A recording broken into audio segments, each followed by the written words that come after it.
Lundi 4 janvier, c'est la rentrée, mais qu'ont fait les jeunes et les moins jeunes pendant leurs vacances? Eh bien, beaucoup sont allés au cinéma, et notamment pour voir le dernier Cameron, Avatar, dont le monde magique en 3 dimensions a séduit plusieurs millions de Français en 2 semaines seulement. Bref, un démarrage à très grande vitesse. Sabine Gorny, Marie-Emmanuelle Guidet. Comme 7,5 millions de Français avant eux, ils attendent patiemment leur passeport pour Pandora, planète des superlatifs de Cameron.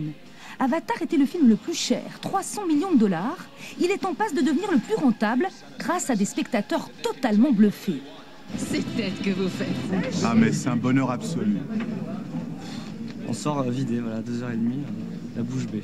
Les paysages sont superbes, l'histoire est belle, il y a une belle morale, tout y est, quoi. Il y a un phénomène aussi qu'on voit dans les salles qui est assez spectaculaire et qu'on n'avait pas vu depuis très longtemps, c'est que les gens applaudissent à la fin du film. Génial. Génial, cet univers graphique hyper réaliste, cette technologie dernier cri qui fait oublier que ces humanoïdes bleus de 3 mètres, les Na'vi, ne sont que du virtuel.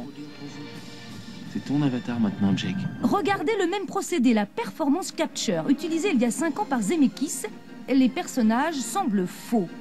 Cameron, lui, voulait qu'émotion, action et science-fiction soient à l'unisson.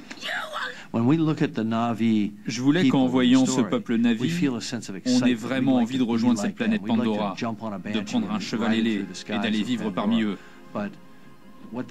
Aujourd'hui, on est complètement déconnecté de la nature dans notre société. Ces sauvages menacent toute notre opération. L'écologie, avec ce paradis menacé par notre cupidité, mais aussi la colonisation, le racisme, la guerre, dénoncée via un ex-marine paralysé. Alors il faut l'en empêcher. Avatar ratisse large pour plaire au plus grand nombre, en prime la gentille love story pour allier le public féminin, carton assuré. On parle des Indiens, on nous parle du 11 septembre, on nous parle du Vietnam, on nous parle aussi de la guerre en Irak.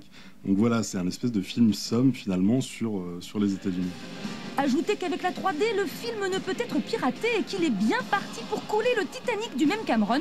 On ne pouvait rêver meilleur cadeau de fin d'année pour le ciné. D'un monde à l'autre,